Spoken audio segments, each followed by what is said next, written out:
Well, welcome back once again. Today we have what you call the cherry on the ice cream type of topic, that is pedigree analysis in these principles of inheritance and variation. Okay, so what we are going to understand today, what is that logic within a 10 to 20 second we can click by looking the pedigree chart, the disease is of which type. So first thing we are going to highlight which is the type of disease. Second thing, we are going to differentiate whether it is dominant or a recessive disease. Third thing, if it is dominant, then it is autosomal or sex linked. And fourth thing, if it is recessive, then autosomal or sex linked recessive genetic disorder. So let's come to the topic, that is pedigree analysis. This term pedigree analysis come from the French meaning of corruption, or sometimes it is being used as the crane's foot. In French language, its translation in English comes as French for what you call crane's foot.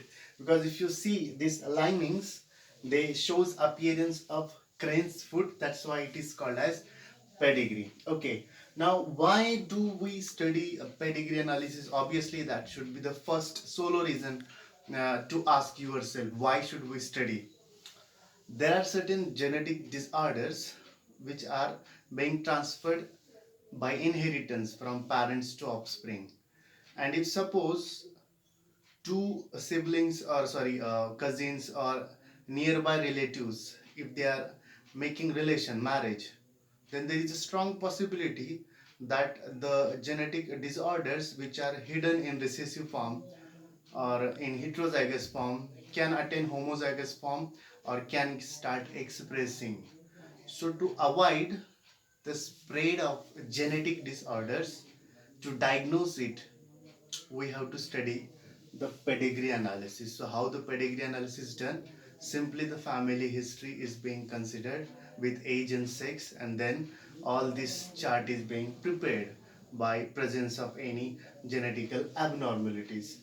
But when we see towards examination point of view, in NEET examination and other common entrance examinations, first thing what is our what you call object is to find out the given chart getting classified into which of the four categories. Number one, autosomal dominant. Number two, autosomal recessive. Number three, sex linked dominant and sex linked recessive. Okay, so whenever you see any chart, just tally the what do you call observation of your chart with 3 points. So you have to memorize the three rules to understand and crack the pedigree chart. Okay, rule number one, what does it say?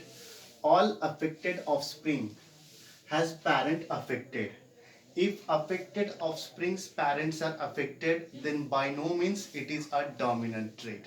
Okay, and if all affected offspring's parents are not affected, then definitely it will be a recessive trait. So first law, just memorize, all affected offspring has affected parents. First law, if all parents are not affected, then it is recessive. If affected offspring's parents are affected, it is dominant. So first we'll classify the disease into either dominant or a recessive. Then by second law, what we'll do, just understand the law. All affected male has affected mother. All affected male has affected mother, because from mother he gets X chromosome. So all affected male has affected mother, and all daughters of the affected male are affected. Why? Because the father transfers only one X chromosome to the daughters. If it is transferring Y chromosome, it will be a son. So second law, all affected male has affected mother, and all the daughters from that affected male are being affected. Then it shows X linked dominant. First we classified whether the disease is dominant or recessive. Now we are classifying whether it is X-linked dominant or it is autosomal dominant. So what is the second law to apply? all affected male has affected mother. Why all affected male has affected mother? Because from mother that affected X chromosome come, and all the daughters of affected male are also affected. Why? Because to all daughters, it's X, that affected chromosome what he got from mother is transferred to his daughter. If it is happening like this, then it is X-linked dominant. And if you cannot find this law on observation, then it is autosomal dominant. Fine. So what is the logic in second law?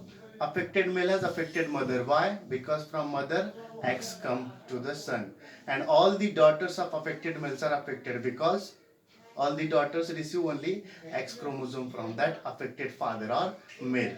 If this pattern is not seen, then it is not X-linked dominant, it is autosomal dominant. Come to the recessive law, third law. All affected females have affected father. All affected females. In case of second law, we concentrated on male. On third law, we are concentrating on female. All affected females have affected father, and all her sons, all his daughters, all her sons are also affected. Then it is X-linked recessive. If this condition is not seen, then it is X particle autosomal recessive. Once again, understand why the rules or laws are being made like this. To understand, if you understand this clearly, you can just by observing can solve any pedigree chart. First law हमको क्या बता रहा है कि ये disease dominant है, तो कौन सा डोमिनेंट है, ठीक है, या फिर रिसेसिव है. तो first classification whether it is dominant और whether it is recessive. Okay, how? Just by looking whether the offsprings are affected with affected parent. Second law पे हम मेल पे कॉन्सेंट्रेट कर रहे हैं. मेल अफेक्टेड है, that means he take that affect from her mother. So affected male has affected mother and all his daughters are affected. It is X-linked. Okay, not like that autosomal. Third में हम female के ऊपर concentrate करें. All affected females have affected father. All her sons are affected, then it is X-linked recessive, otherwise autosomal recessive. Okay, अब एक X-linked recessive के बारे में बड़ा इंटरेस्टिंग वर्टिकल लॉजिक है. अगर इनहेरिटेंस क्रिस क्रॉस है, then by no logic it is always X-linked recessive disorder. अब ये क्रिस क्रॉस इनहेरिटेंस क्या होता है? सिंपल. क्रिस क्रॉस इनहेरिटेंस में mother to what you call son, and from son to daughter. That means here male to female, then female to male, male to female, alternate. Male है, father है, तो female में जाएगा daughter में, daughter से female है तो mail में जाएगा सन में. Okay, so that son will be male, again that will go to female. Are you getting this? Simple. Male to female and from female to male, again from male to female. So this is criss-cross inheritance, and if any disease shows such criss-cross inheritance, then by no logic it is simply the X-linked recessive disorder. Okay, now we got the three rules. In first rule, we're going to identify the disease is dominant or recessive. In second, we are deciding whether the dominant is X-linked dominant or autosomal dominant. And by third rule, we are deciding whether the recessive is X-linked recessive or autosomal recessive. We'll see two examples and apply these three rules. First example is in front of us. Okay, what is this? See, affected male is marrying with unaffected female. So this is the parental generation. In case of this F1, we have got affected daughter also and affected male also. Now here the first rule applies. Affected offspring has affected parent.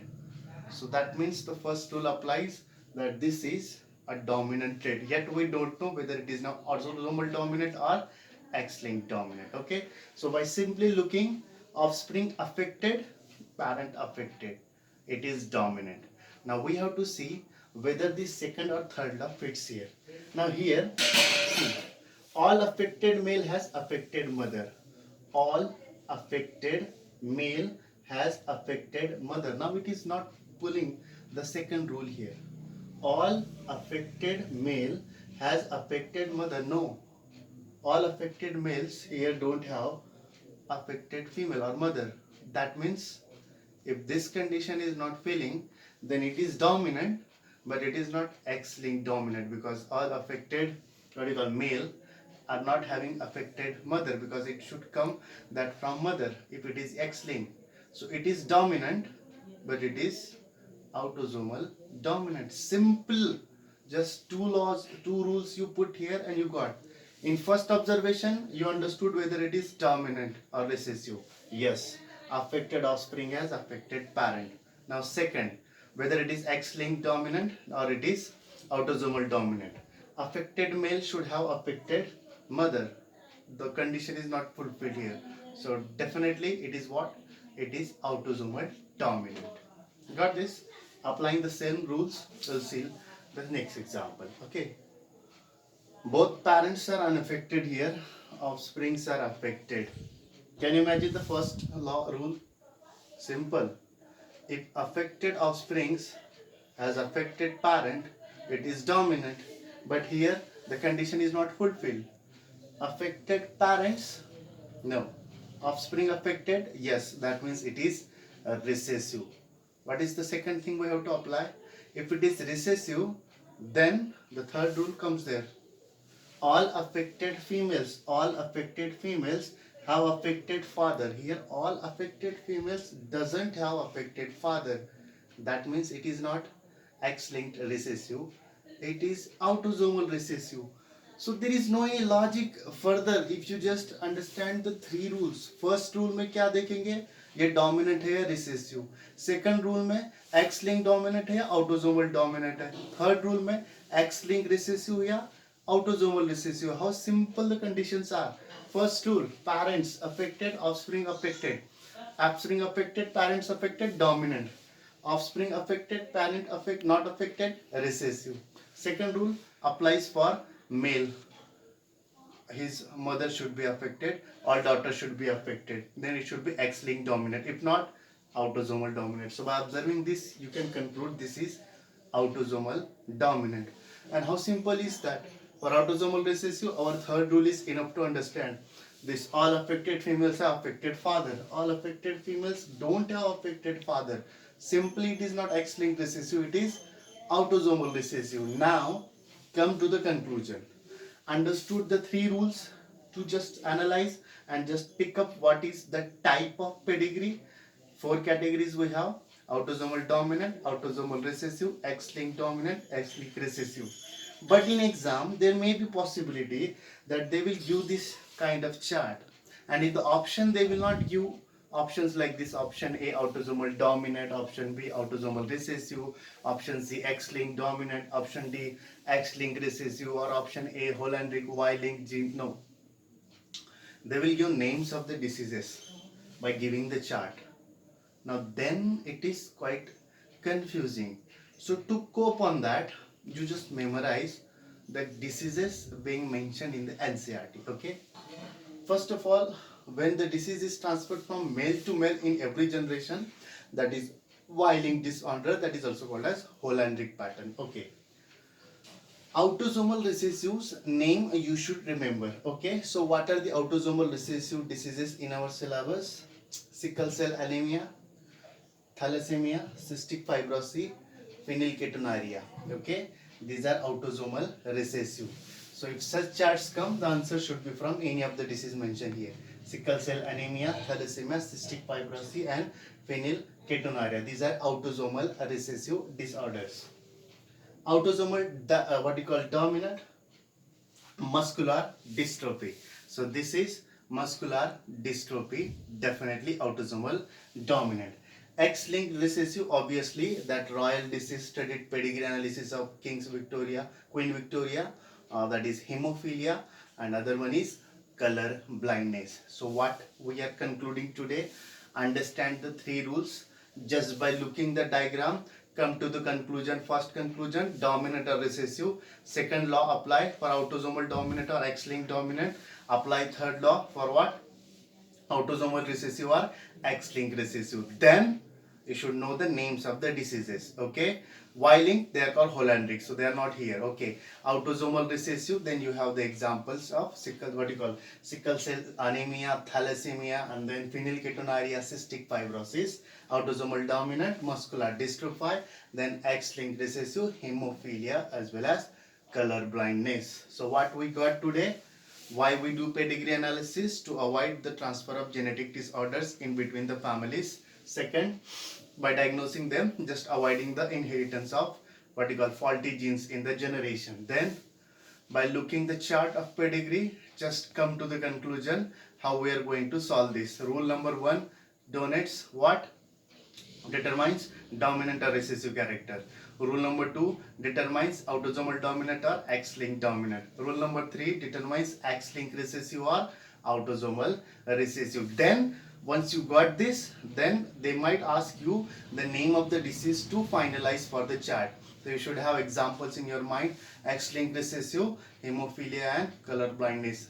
Then autosomal dominant, muscular dystrophy; autosomal recessive, sickle cell anemia, thalassemia, phenylketonuria, and what do you call cystic fibrosis. Okay, in this way, just memorize this. Quite simple. So once, twice see this video and read in NCERT. I wish there will be no any problem in solving any type of pedigree chart just by applying these 3 rules. So I wish you understood this. Thank you. Thanks for watching.